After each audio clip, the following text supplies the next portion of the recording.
I have just found video evidence that a hunter killed Bigfoot. It happened on April 12, 2026. And what the hunter did to put the Sasquatch's life to an end is the most brutal killing I have ever seen. This hunter knew exactly what he was doing, and I will expose the methods he used to kill Bigfoot right now. Caleb erupts into the frame of a trail camera. Not walks, not jogs. Erupts, mid-sprint, already at maximum speed, already breathing in the shallow, cracking pattern of a man whose body has been running on pure adrenaline for longer than this camera has been watching. This is not the beginning of the chase. The chase began somewhere back in the dark before the camera had eyes on it, and Caleb and Bigfoot are already deep into it when the sensor fires. His rifle is in both hands, but hanging completely wrong, swinging with each stride like something grabbed off the ground on the way out the door. Like a man who did not have time to properly grip it, because there was no time to properly grip anything. His head snaps back over his left shoulder once, then again, then a third time, lips moving, forming a word the audio hasn't resolved yet. Then the audio resolves it. He was screaming, "Bigfoot!"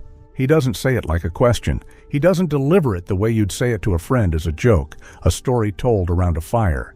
He shouts it the way you shout the name of a wave you can see cresting behind you on the beach and have already accepted you cannot outrun. Pure identification. Pure confirmation of something he has apparently been uncertain about until this exact moment. And the certainty, the knowing, makes his face do something that the camera catches in the frame before he clears the edge. He keeps running because understanding what Bigfoot is apparently makes everything worse, not better. The word does not slow him down. It accelerates him. So what did he actually see back there that turned a hunt into a retreat? The camera vibrates on. Its mount a half second before Caleb enters the frame. A single deep impact registers in the sensor, transmitted through the ground, through root systems, through the tree the mount is bolted to. Something large and moving fast struck the earth nearby. Something that was already at speed when it did. Then Caleb appears, already running, already past the point of composed retreat. Those two events are not a coincidence. The impact is Bigfoot. The sprint is Caleb's response to Bigfoot. The camera catches the aftermath of an encounter that has already been decided, and what it records from here forward is not whether Bigfoot is real. That question is already answered. What the camera records is what happens next. The forest begins documenting the chase before Caleb has cleared the first frame. Rocks start hitting trees and ground within seconds of Caleb's first appearance on camera. Investigators who later catalog the physical evidence along this trail corridor do not describe it as ambiguous or subtle. They describe it as systematic. One rock embeds itself into a cedar trunk so deep that the recovery team later needs tools not to pry it loose, but to cut into the surrounding wood and physically extract it. The impact crater is circular, clean, and penetrates inward at a depth that rules out any naturally falling object. This rock was thrown. It was thrown hard. It was thrown by Bigfoot, and Bigfoot threw it while running. If Caleb came prepared with a rifle, how was Bigfoot already matching him with something this precise? Another of Bigfoot's strikes fractures bark at roughly shoulder height on an adult male, leaving a splintered blast pattern that radiates outward from a single compression point. Not a branch dislodged by something running past. Not debris. Something launched with precision and with force at a specific height, toward a specific moving target, from a moving origin point behind him. The bark doesn't just crack. It explodes outward from that single point the way material explodes when something fast and dense hits it straight on. But here is what the impact record actually means, because it is not random and the pattern is not subtle once you see it. When investigators map the strikes chronologically against Caleb's path, flagging each impact site, assigning it a position along his route, building the sequence in order, what emerges is a picture of Bigfoot not reacting, not panicking, not throwing wildly in all directions the way a startled animal throws. The picture that emerges is of Bigfoot calibrating, of Bigfoot adjusting. The early strikes land low, ground level, near root systems, displacing soil. Then the mid-trail strikes begin to rise. Trunk impacts climb to waist height on the marked trees, then chest height, then shoulder height. Then investigators are standing at embedded impact marks 8 and 9 feet up the trunks of trees that Caleb passed at a full sprint. That progression is not the profile of debris disturbed by a large animal moving through forest at speed. That is the profile of Bigfoot finding its range. Of Bigfoot walking its aim upward toward a running man as Bigfoot closed the distance between them. That is not animal behavior in the sense of startled and reactive. That is targeting behavior. That is the difference between an animal that has been surprised and Bigfoot that has made a decision and is now executing it with patience. The forest shows directionality the entire length of this trail. Damage on the left side of the path. Damage on the right side of the path. Damage directly behind Caleb's line of travel, but nothing ahead of him. Nothing to the sides of trees he hasn't reached yet. Bigfoot's throws are always landing behind him and around him, never anticipating him, always following, which means Bigfoot is tracking, not cutting off. Bigfoot is staying in close pursuit rather than circling ahead, and Bigfoot is throwing rocks at the same time. That is the detail that demands to be held on to, because consider what it means physically. Something is moving fast enough through dense forest terrain to close distance on a sprinting adult male, and Bigfoot is simultaneously selecting rocks, picking them up, and throwing them with enough force to embed them in tree trunks, running and throwing and narrowing the gap, all at the same time. Whatever the gap was when this chase began, Bigfoot is making it smaller. If the gap is shrinking no matter what Caleb does, what was his plan supposed to be? At approximately 6:43 p.m., established through shadow angle analysis correlated against trail cam timestamps, Caleb turns partially and fires. The shell casing evidence tells this story better than the footage could because casings do not lie about the state of the body at the moment of ejection. Investigators recover 11 casings along the retreat corridor. When they map them, direction of ejection, spacing between them, the angle each one traveled when it left the chamber. They are not looking at the pattern of a man who stopped, planted his feet, acquired a target, steadied his breathing, and fired. The arc the casings describe is wide and irregular and consistently tracking backward along the trail.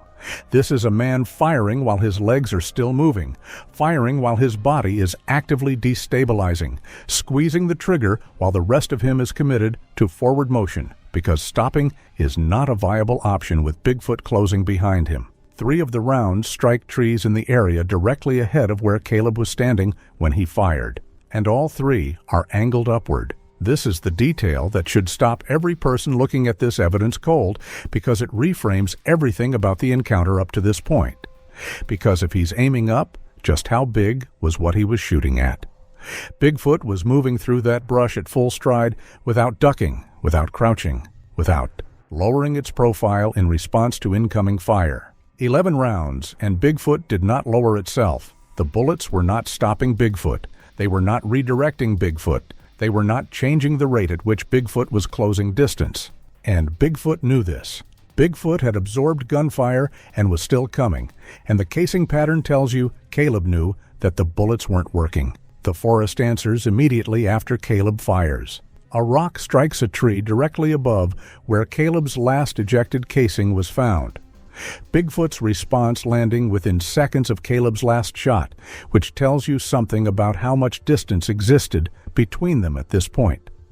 Bigfoot's impact splits the bark outward in a star pattern, wood fibers blasting out from a central compression point, and the force required to produce that specific pattern. Investigators later consult a structural material specialist on this exact question, is not achievable by a human throw. A second. Rock from Bigfoot buries itself into the packed soil just off the trail, and when investigators probe the impact hole, they measure more than 3 inches of penetration into ground that has been compacted by years of foot traffic. 3 inches into dirt so dense it holds normal boot prints at less than 1. The rock did not bounce. It did not skip. It drove straight down into the earth and stayed there, like it had been hammered in by something with no interest in how hard the ground was.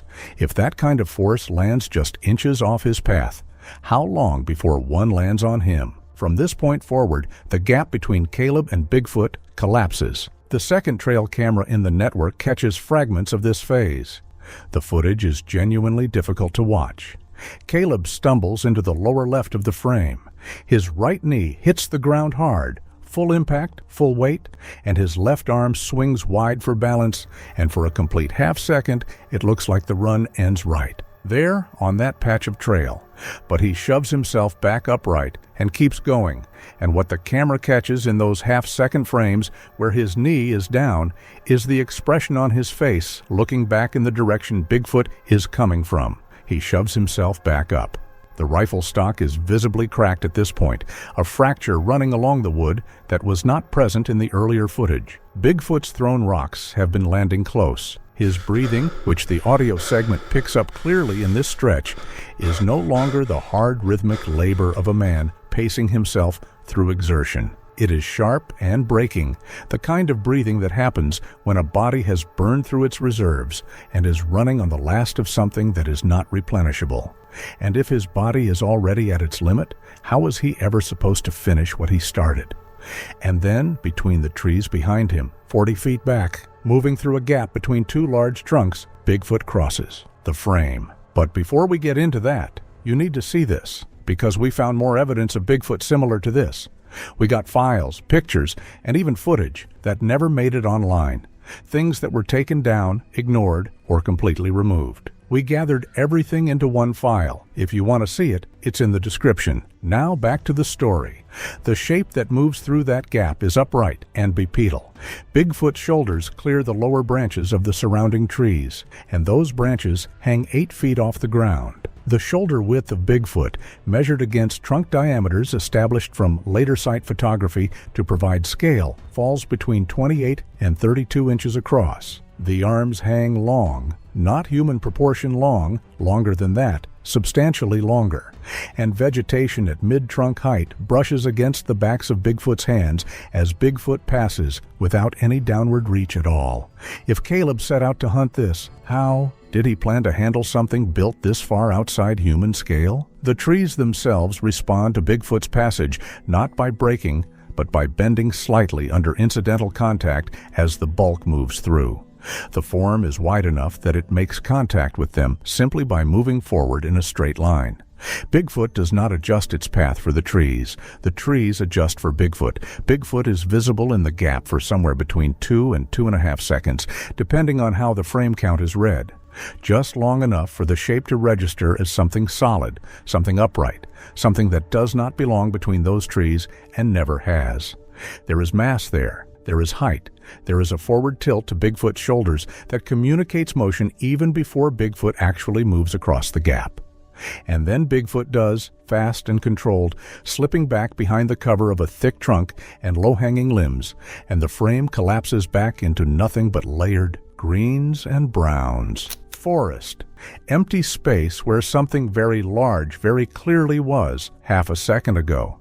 The rock from Bigfoot lands less than a second after Bigfoot disappears behind the trunk. It drops hard into the dirt near Caleb's feet with enough force to punch into the loose soil, sending a burst of dry earth upward in a sharp spray that kicks to about knee height before falling back. The sound the audio captures is loud and sudden, more like something deliberately thrown than something that fell from height. There is no visible arc in the footage, no traceable origin point, just Bigfoot's impact, abrupt, close, landed with intent. Caleb's body jolts sideways from Bigfoot's near miss. The sharp flinch throws the camera off balance, the frame tilts, catches a blur of ground, then snaps back as he regains his footing. He does not stop. He tries to push faster. If he's speeding up instead of turning to fight, what does that say about what he believes his chances are? But something changes in how Caleb moves from this point forward.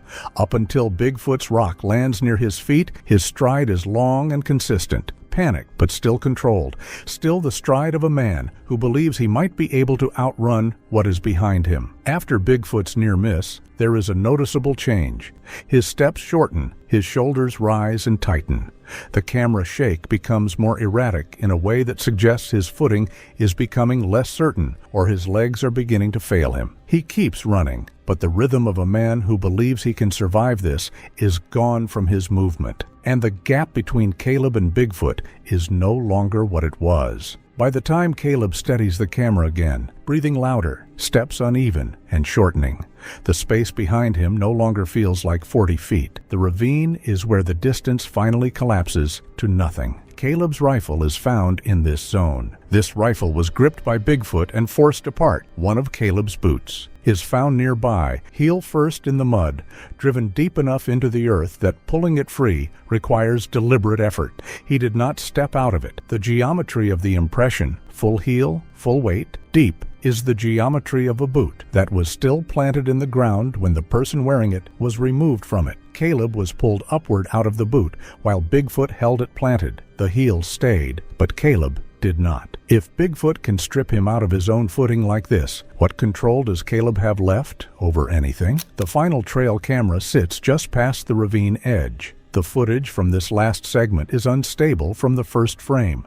Slight, persistent vibration, a subtle blur like the ground under the mount, is no longer entirely stable. Something nearby has changed the ground's relationship with the equipment. Caleb is on the ground when he enters the frame, not running, not walking, crawling backward, one hand reaching behind him for purchase in the soft earth at the ravine's edge, his body low and moving slowly, his eyes fixed on the direction he came from. His face is visible for the first 3 seconds of this segment, and what is on his face is not the expression of someone who still believes there is a version of this that ends differently. There is a clarity there, the kind of clarity that arrives when Bigfoot has taken everything away except the present moment. The tree line moves. The whole edge of the forest shifts. A dark seam opens between 2 ancient pines, and for a half second, the camera catches nothing but the void between the trunks. Then Bigfoot steps fully into the frame, not partially, not as an edge or a shoulder or a shape suggested between trees. Bigfoot is in the open, fully exposed, fully present, and the scale of Bigfoot against the surveyed dimensions of this specific camera location, the cataloged brush heights, the measured tree diameters, establishes something between 8.5 and 9 feet tall standing at the edge of the forest looking at Caleb on the ground. Bigfoot's shoulders sit above the lowest branches of the surrounding understory without effort. Bigfoot's head clears the ferns and salal the way a person walks through knee-high grass. The arms swing at Bigfoot's sides, and Bigfoot's hands clear vegetation that comes to mid-chest height on the surrounding trees, brushing it aside as Bigfoot moves forward. Each step Bigfoot takes compresses the ground visibly, debris pushing outward from Bigfoot's foot in a small shockwave of disturbed earth and leaves radiating outward with each footfall. The weight in Bigfoot's legs, thick columns of muscle around bone as big as fence posts, is visible in the footage. You can see the way the ground accepts that weight, reluctant and helpless, yielding under each step because it has no alternative. Bigfoot moves forward without hesitation. There is no pause at the tree line. No threat display, no warning, behavior of any kind. No chest beating, no roar, no raised posture or bared teeth, or any of the behaviors that would communicate aggression building toward action. Just forward motion from Bigfoot, continuous and unhurried, like something that made its decision long before this moment and is now doing nothing more complicated than following through. The gait is long and economical. Each stride from Bigfoot covers 10 feet of ground with the easy rhythm of something designed for forward progress above all else. Bigfoot's head stays level. Bigfoot's eyes, visible even in the grainy footage, visible across the distance, stay fixed on Caleb. He is the only thing in the frame that Bigfoot is looking at. Caleb raises one arm, not the arm that would hold the rifle. Bigfoot destroyed the rifle, and everyone who has watched this footage understands that the rifle would not have changed what is happening now.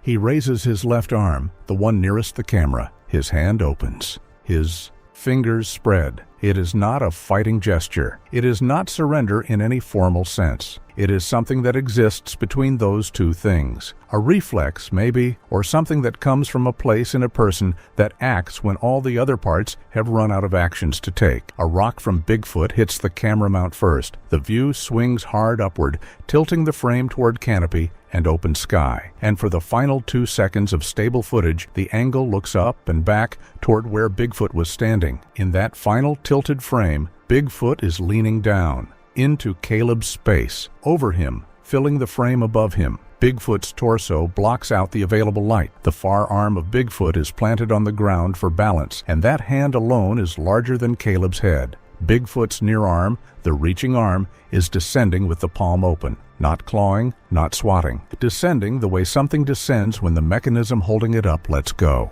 There is no expression on Bigfoot's face that the camera can resolve. There is shadow and mass and the terrible patience of something that has been through this before. Investigators locate a secondary holster impression in the mud at the ravine edge. Left hip, consistent with a compact sidearm. Caleb carried a reserve pistol on his left side, confirmed by his department equipment log. The holster is empty in the mud impression. He drew his reserve weapon at the ravine's edge while on his back, while Bigfoot stood directly over him. That tells you something about Caleb Horn that everything else in this evidence record cannot. The camera captures what follows in fragments. The mount had taken Bigfoot's rock strike by this point, the angle compromised, tilted back toward canopy. But fragments are enough because the physical record fills every gap the camera cannot. Bigfoot lifts him. Caleb's remaining boot print, the left one, the one that did not get pulled off in the mud earlier, is found at the ravine edge. Heel first, full weight impression, 6 inches deep.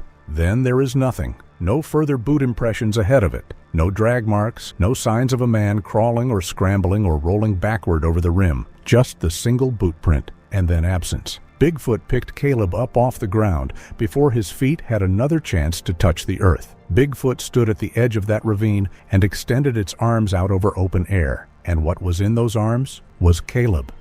The tilted camera catches 3 seconds of it. The angle is wrong. The blur is real. Caleb is airborne in the frame, his legs visible in the lower portion of the tilted image, dangling against the open space of the ravine. And the stillness in his legs is the detail that stays, the stillness where there should be thrashing, while his left arm makes small, tight movements at his left hip. Deliberate movements, precise movements, the movements of a man doing something specific with the last thing he has available, happening inside what every piece of evidence confirms is an unsurvivable situation, while Bigfoot holds him over the edge. Then the audio catches it. 2 shots, a pause of roughly 2/3 of a second, not hesitation, repositioning, and then a third. The first 2 shells are recovered from the ravine floor 30 feet below. Their trajectories, extrapolated from impact angles and final resting positions, are consistent with rounds fired upward at steep angle from a position below the shooter's own eye level, braced against whatever surface was available, braced against Bigfoot. The 3rd shell is never recovered. What the camera catches in the half-second after the 3rd shot is a change in the silhouette above Caleb. Bigfoot's shape changes. The arm holding Caleb does not retract cleanly. It drops, sudden and lateral, the way a support fails, rather than the way a decision is executed. Caleb goes over the ravine edge, not thrown but falling. Released, the grip on him gone, and the sound the audio preserves in the 2 frames where his body is airborne is not a scream. It is wind, just the sound of a body moving fast through open air. The ravine camera, still running on its broken mount, still angled wrong toward the canopy, catches what happens at the edge after Caleb falls. Bigfoot comes down, not controlled, not settling. The shape in the tilted frame drops hard to the ground at the rim, and the camera itself vibrates with the impact. Bigfoot's legs fold, then straighten, then fold again in a way that is neither a crouch nor a collapse, but somehow both. Bigfoot's body pitches forward once, rights itself, and then does not right itself again. Bigfoot settles. Bigfoot goes still. A pool of blood forms in the mud at the rim. The subsequent site photography documents it in detail. A dark, saturated stain roughly 3 feet across, pressed into the earth around the depression left by Bigfoot's final drop. The forensic report confirms the staining is biological in origin. It is not Caleb's blood. It is not from any documented North American species. Bigfoot bled out at the edge of that ravine in volume. Caleb's 3 shots, fired from below, braced against whatever surface he could find, fired while Bigfoot held him over the edge. Those 3 shots reached something in Bigfoot that 11 rounds at a distance had not. They come for Bigfoot at 9:11 p.m. The camera, still running, still tilted toward canopy, picks up 3 large upright forms moving in from the tree line. They do not call out. They do not pause at the edge. They gather around Bigfoot on the ground with the quiet, focused movement of something that has done this before, that has come for its own in the dark, that has carried its dead back through the forest before anyone with a camera was present to document it. The stain stays. The blood stays. But Bigfoot is gone. Caleb's body is recovered 4 miles downriver 2 days later. The injuries documented in the recovery report are consistent with a significant fall, followed by immersion and transport downstream. He was found in the shallows at a river bend, face up, in 6 inches of water. His left hand was still closed.